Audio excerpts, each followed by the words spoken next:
முன்னாள் சிலை கடத்தல் பிரிவு ஐஜி பொன் மாணிக்கவேல் அவர் இப்போ ஆஃப்டர் ரிட்டையர்மெண்ட் பார்த்திங்கன்னா கோயில் அது சம்பந்தமாக பல விஷயங்களை அவர் முன்னெடுப்பு செய்துட்ருக்காரு.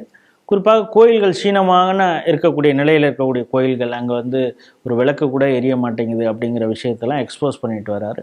குறிப்பாக எச்ஆர்என்சி அவங்க கீழே கட்டுப்பாட்டில் இருக்கக்கூடிய கோயில் எவ்வளோ மோசமாக இருக்கிறதுங்கிற வெளிப்படுத்திட்டு வர்றார். அப்படியே அவர் ஒரு விஷயம் சொல்கிறாருன்னா, திருச்சி ஜிஆர்புரத்தில் இருக்க திருச்செந்துறைனா உங்களுக்கு வேற ஒரு விஷயம் ஞாபகம் வரும். அங்கே இருக்கக்கூடிய கோயில் பார்த்தீங்கன்னா காலையில் 9:30 மணிக்கு கதவை திறக்கிறாங்களாம். அதாவது 9 மணிக்கு திறந்துட்டு 9:15 முதல் விளக்கு ஏற்றிருக்காங்க. அதே போல் ஈவினிங் வந்து 7:30 மணிக்கெலாம் இழுத்து சாத்திட்டு போயிடுறாங்களா. ஒரு விளக்கு கூட சரியாக இதில் அங்கே வந்து தொடர்ச்சியாக விளக்கு எரியணுமா, அப்படி எதுவும் அதற்கான ஏற்பாடு இல்லை.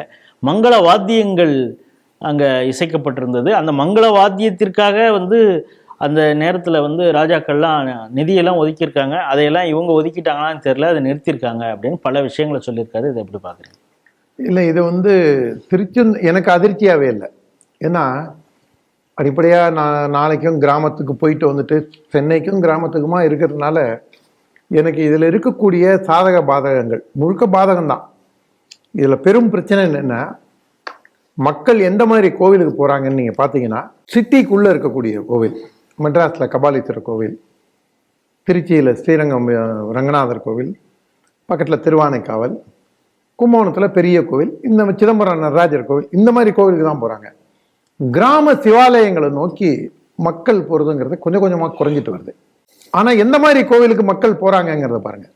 ஜோசிகாரன் சொன்னான்னா, ஜோசிகாரன் சொல்லிட்டாருன்னா பரிகார ஸ்தலங்களுக்கு இவங்க போகிறாங்க. ஓமாம்லியூர் துயர்த்தீர்த்தநாதர் கோவிலே வந்து பாடல் பெற்ற கேத்திரம். ஆனால் அது பாடல் பெற்ற கேத்திரமாக அறியப்படுறத விட குரு பரிகார ஸ்தலம், ரேவதி நட்சத்திரம் பிறந்தவங்களுக்கு பரிகாரம்னு தான். அப்படியாவது ஒரு 40-50 பேர் அந்த வியாழக்கிழமை இன்னைக்கோ ரேவதி நட்சத்திரத்தை நீங்க வரான். இல்லைன்னா மீதி நாளில் அந்த சிவாச்சாரியார் மட்டும்தான் அந்த கோவிலில் இருக்காரு. நீங்கள் சொல்றது முற்றிலும் உண்மை. இந்த திருவிடை மருதூர்ல இருக்கக்கூடிய மகாலிங்க சுவாமி கோவில்ல அது எவ்வளவு ஒரு இது, அதுல சோழம் பிரம்மகத்தி பரிகாரம்னு கொண்டு வந்துட்டானுங்க. அங்க இருக்கிற ஒரு நண்பரை கேட்டேன், ஏங்க பிரம்மகத்தி வந்து ஒரு மனிதனுடைய வாழ்க்கையில அங்கமா இருக்கக்கூடாதுங்க, பிரம்மகத்தி தோஷம் போச்சுங்க அவனுக்கு, மன்னனுக்கு. அங்க வந்து பட்டினத்தடிகளும் அவருடைய சிஷ்யர் அந்த மன்னர், ஒரிசா மன்னர், அவருக்கும் ஞானம் கிடைச்ச இடங்க அது. இங்க அந்த மகாலிங்க சுவாமிக்காக வந்து நீங்க வயதானவர்களை பாருங்க, அது irrespective of caste and language they speak. Mahalingam, Jyothi Mahalingam, அவங்க வார்த்தையில வர, இது வாயில வர வார்த்தைய பிரம்மாண்டமான கோவில். அதுக்கு வந்து மிகப்பெரிய பின்னணிகள்லாம் இருக்கு. ஆனா அதை கொண்டு போய் பிரம்மகத்தி பரிகாரத்தலன்னு வச்சு அந்த பிரம்மகத்திக்கு பூஜை பண்றேன்னு, இது வந்து ஜோதிகாரனுடைய, அது வந்து கோவிலுக்கு அப்படியாவது ஜனங்க வராங்களேன்னு ஒரு பக்கம் நம்ம சந்தோஷப்பட்டுக்கலாம். ஆனா நோக்கம் அடிப்படையான நோக்கம் சிவாலயத்துக்கு போய் சிவனை தொழணுங்கிறத விட்டுட்டு நீங்க பரிகாரம், நீ வந்து எனக்கு சில பேர் நான் கேட்கறதே உண்டு, சில பேர் என்ன நாஸ்திகன்னு கூட என்ன ஏத்துறவங்க இருக்காங்க. இருந்தாலும் இருக்கட்டும், நம்மளுடைய நேயர்களுக்கு இது கொஞ்சம் சிந்திச்சு அவங்களும் செயல்படணுங்கிறதுக்கு. கடவுள் என்ன கவர்மெண்ட் ஆஃபீஸ் குமாஸ்தாவா, நான் உனக்கு இதை செய்யறேன் இதை செய்யுங்கிறதுக்கு? உன்னுடைய நீ செய்யக்கூடிய நற்செயல்கள், தீய செயல்களை பொறுத்து தான், உன்னுடைய டீட்ஸை பொறுத்து தான் உனக்கான காலமே அமையும். நல்லது செஞ்சா நல்லது வரும், கெட்டது செஞ்சா கெட்டது வரும். ஆனா உன்னுடைய ஊழ்வினை பயனால உனக்கு இப்ப கூட கெடுதல்கள் வரலாம். ஆனா அதை தாங்கிக்கிட்டு வரும்போது தான் நீ நல்லா இருப்ப, உன் சந்ததிகள் நல்லா இருக்கும். அதுக்கு பதிலாக கவர்மெண்ட் ஆஃபீஸ் குமாஸ்தாக்கு லஞ்சம் கொடுக்குற மாதிரி நான் திருவிடைமருதூர்லயே நான் வந்து இது வந்து கேட்கும் போது நமக்கு கொஞ்சம் சங்கடமாகவும் அதிர்ச்சியாகவும் இருக்கு. இப்ப அந்த மாதிரி கோவில்களுக்கு தான் பக்தர்கள் போறாங்க. திருச்செந்துறை கோவில் வந்து திருச்சியிலிருந்து கரூர் போற, குளித்தல போற மெயின் ரோட்ல இருக்கு. நல்ல ஒரு ஷகரான ஏரியா, கடத்தூர்லயே கோவில் இருக்கு. ஆனா அந்த கோவிலுக்கும் ஜனங்க போறதுங்கிறது ரொம்ப கம்மியா இருக்கு.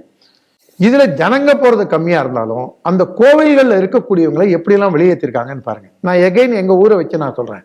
எங்க ஊர்ல குருக்கள் மானியம்னு இருந்தது.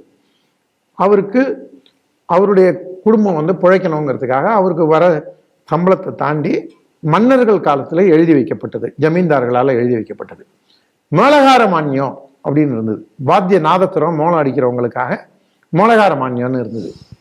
பூக்கட்டி மானியம், இந்த மாதிரி எளிய சாதாரண செயல் செய்யறவங்களுக்கு தொண்டு செய்யறவங்களுக்காக, அந்த கோவிலுக்காக செய்யக்கூடிய அர்ப்பணிப்போட கோவிலுக்காக வேலை செய்யக்கூடியவங்களுக்காக, அவங்க வாழ்வாதாரம் நல்லா இருக்கணுங்கிறதுக்காக இப்படி எல்லாம் எழுதி வச்சுது. இப்ப போய் எங்க ஊர்ல யாருக்காவது, நான் வந்து எனக்கு ஒரு 10-15 வயசு இருக்கும்போது கூட அந்த இடத்துக்கு பேர் குறுக்கல் மானியம் தான் அந்த லேண்டுக்கு. இன்னைக்கு போய் யங்கர் ஜெனரேஷன் சொன்னா அப்படிங்களா, இல்லைங்களே, அப்படி ஒரு வர்த்தனாங்குட்டைக்கு பக்கத்துல ஒரு இடம் இருக்குங்க, அது தெரியாதுங்க, இப்படிதான் சொல்லுவாங்களே தவிர இந்த குறுக்கல் மானியங்கிறது எல்லாருக்கும் மறந்தே போச்சு. மூலகார மானியமா இருக்கட்டும், இது ஒரு விஷயம். இத சொற்பமான அவங்களுடைய வாழ்வாதார அடிப்படை வாழ்வாதாரத்துக்கு கொடுத்ததை கூட காலப்போக்கில் அதுல இருந்து அவங்கள வந்து புடுங்கி விற்கிற அளவுக்கு கொண்டு போய் நிறுத்திட்டாங்க. இது முதல். இது ரெண்டாவது, தமிழுக்காகவே நாங்கள் வாழ்கிறோம், தாயை பழித்தாலும் விடுவேன், என் தாய் தமிழை பழித்தால் விடேன், தமிழுக்காக நான் உயிரை தியாகம் செய்வேன், இப்படிலாம் டைலாக் பேசின பசங்களுடைய இவனுடைய விளம்பர வெத்து காட்டாட்சியில கோவில்ல இருந்த தமிழை துரத்தி அடித்தது யார்? ஓதுவார்கள். மயிலாப்பூர் கபாலீஸ்வரர் கோவில்ல 2 ஓதுவார் குறைஞ்சது இருக்கணும். இப்ப இருக்கிறது ஒரே ஒரு ஓதுவார், மிக பிரமாதமா அற்புதமா பாடக்கூடிய ஓதுவார் இப்ப அவர் ஒருத்தர் தான் இருக்காரு. நெல்லையப்பர் கோவில்ல 4 ஓதுவார் இருக்கணும். அந்த 4 ஓதுவார்ல ஒரு ஓதுவார் கூட இன்னைக்கு கிடையாது. சிதம்பரம் நடராஜர் கோவில்ல தீட்சிதர்களே தான் அவங்க வந்து ஓதுவார் வேலையும் சேர்த்து செஞ்சுக்கிறாங்க. நீங்க பல்வேறு கோவில்கள்ல மயூரநாதர் கோவிலா இருக்கட்டும், பெரிய திருவிடமருதூர் கோவிலா இருக்கட்டும், நீங்க எல்லா ஊர்லயுமே ஓதுவார்கள்ங்கிற தூய தமிழ்ல இறைவனை ஆராதிக்கக்கூடிய ஒரு கூட்டத்தை துரத்தி அடித்த பெருமை இந்த காட்டாட்சி திராவிட ஆட்சிக்கு, திராவிட மாடல் ஆட்சிக்கு தான் சொந்தம். அந்த பொன்மாணிக்கவேலே என்ன சொல்றாருன்னா, இந்த குறிப்பாக நீங்க சொல்றது மாதிரி இந்த மங்கள வாத்தியம் இதை இசைப்பதற்காக ஆக்சுவலி அவர் இன்னும் சொல்றாருன்னா, அந்த கோயிலை வந்து தமிழகத்துல பல கோயில்கள் வந்து ராஜாக்கள் கட்டியிருப்பாங்க, அரசர்கள். அது வந்து கோயிலை கட்டது ஒரு பெண் கட்டியிருக்காங்க, சோழ மகாராணி கட்டியிருக்காங்க. அடுத்தது வந்து இவங்க மங்களவாத்தியத்துக்கு இந்த சாக்கு போக்கெல்லாம் பிற்காலத்துல சொல்லுவாங்கன்னு தெரிஞ்சு இதற்காக தங்கத்தை அவங்க வந்து நிலமா இதெல்லாம் மானியமா கொடுத்தது. பந்தநல்லூர்னு ஒரு ஊர் நம்ம டெல்டால இருக்கு, எங்க ஊர்ல இருந்து ரொம்ப பக்கம். பந்தநல்லூர் பசுபதீஸ்வரர் கோவிலுக்கு பந்தநல்லூர் நாட்டியத்துல எந்த அளவுக்கு ஃபேமஸோ, பந்தநல்லூர்ல நாதஸ்வர வித்வான்களும் மிகப்பெரிய ஜாம்பவான்கள். இன்னைக்கும் எங்க ஊர் பாபு வாசிக்கிறார், மிகச்சிறந்த வித்வான். அவர் கூட வாசிக்கிறவர் அவருடைய உறவுக்காரர் பந்தநல்லூர்காரர். அந்த கோவில்ல கூட நீங்க வாத்தியம் வாசிக்க ஆள் இல்லை. நாதஸ்வர உலகின் நாற்றங்கால். இந்த நாதஸ்வரம் வாசிக்கும் போது இந்த வாயில வச்சு ஊதுவாங்க பாத்தீங்களா, பீன்னு ஊதிட்டு தான் அதுல சொரியுது, அது பேர் சீவாளின்னு பேரு. அந்த சீவாளி வந்து எங்க ஊர் கொள்ளடத்துல விளைஞ்சு இந்த பாபுவோட அம்மா அதை வந்து பாடம் பண்ணி அதை 1 வருஷம் பாடம் பண்ணும்.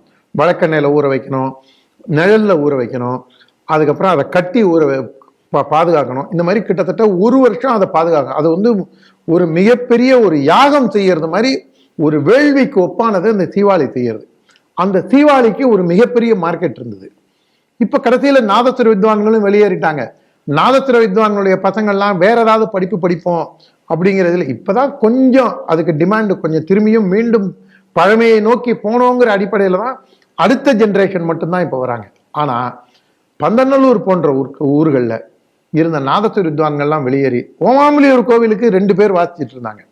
இந்த மாதிரி ஒரு மிகப்பெரிய இசையை இருப்பிடமாக கொண்ட கோவில்கள்ல தமிழுக்கு தாய் இடமாக இருந்த, கேந்திரமாக இருந்த கோவில்கள்ல இருந்து இவங்களெல்லாம் வெளியேற்றிட்டு இன்னைக்கு இந்த அரசாங்கம் யாரை பார்த்து சிரிக்குது, இவங்களே பெருமை பேசிக்கிறாங்க. இது ஒரு போட்டோ ஷூட் ஆட்சி. இது ஒரு அச்சில் ஏற்ற முடியாத அளவுக்கு இவங்களே தங்களை தாங்களே வெக்கமாவே கூச்சமாவே இருக்காதான்னு தெரியல. இதுல இவங்களே பெருமைப்படுத்திக்கிறாங்க. பொன்மாணிக்கவேல் சொன்னது டிப் ஆஃப் த ஐஸ்பர்க் அப்படின்னு சொல்ற மாதிரி ஒரு சின்ன பகுதி தான் அவர் சொல்லியிருக்காரு. இன்னும் போக வேண்டிய தூரம் இருக்கு, ஊர்பட்ட பிரச்சனைகள் இருக்கு. அதெல்லாம் இந்த ஆட்சிக்கு புரியுமாங்கிறதே நம்மளுக்கு டவுட்.